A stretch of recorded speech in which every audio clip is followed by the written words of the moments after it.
Horror ಮದಿರಪ್ಪ ಎಲ್ಲರಿಗೂ. So ದರ್ಶನ ಇನ್ನೂ ಆಗಿಲ್ಲ. ಯಾಕಪ್ಪ ಅಂತಂದ್ರೆ ನಿನ್ನೆ ರಾತ್ರಿ ನಾನು ಒಂದು ಜಾಗದಾಗ ಹೋಗಿದ್ದೆ. ಆ ಜಾಗ ಏನಪ್ಪ ಅಂತಂದ್ರೆ ನಿಮ್ಗೆ ನೆಕ್ಸ್ಟ್ ವಿಡಿಯೋ ಒಳಗೆ ಗೊತ್ತಾಕೈತಿ ಯಾವ ಜಾಗದಾಗ ಮುಕ್ಕೊಂಡಿದ್ದೆ ಅನ್ನೋದು.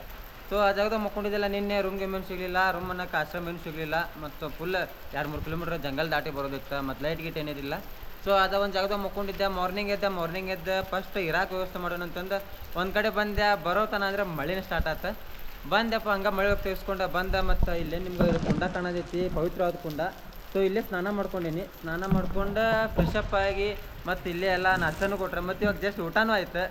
ದರ್ಶನ ಮಾಡಕ್ಕೆ ಹೋಕ್ಕೇನ್ ಅಂತಂದು ಹೇಳಿದೆ. ಮತ್ತು ಇಲ್ಲವ್ರು ಮಹಾರಾಜ್ ಅವ್ರು ಬೇಡ ಜಂಗಲ್ ಐತಿ ಭಾಳ ಕೆಟ್ಟೈತಿ, ಬರೋಗಂತರೂ ಪ್ರಾಣಿ ಮೂಳೆ ಎಲ್ಲ ಫುಲ್ ಹಂಗೆ ಬಿದ್ದಿದ್ದು. ಅದಕ್ಕೆ ನಮ್ಮ ಗುರುಗಳ ಮತ್ತು ಹೋಗಾಕೋಬಿಡ ತಡಿ ಮಳೆ ನಿಂದಿರಲಿ ನಾನು ಬರ್ತೀನಿ ಹಂಗೆ ಅಂತಂದ್ರೆ ಅದ್ರ ಸಲುವಾಗಿ ಇನ್ನೂ ನಿಂತೇನಿ. ಇನ್ನೂ ದರ್ಶನನೂ ಆಗಿಲ್ಲ ಏನೂ ಆಗಿಲ್ಲ.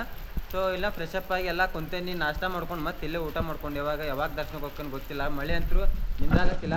ಮಳೆ ಐತೆ ಅನ್ನೋ ಸಲುವಾಗಿನ ಮತ್ತು ಅವ್ರು ಬ್ಯಾಡ್ ಅಂತಂದ್ರೆ ಮಹಾರಾಜ್ ಅವ್ರು ಆಯ್ತು ರೀ ಅಂತಂದು ಮತ್ತೆ ಇಲ್ಲೇ ಕುಂತೇನಿ. ಅದಷ್ಟು ಲಘು ದರ್ಶನ ಮಾಡ್ಕೊತೀನಿ ನಾನು.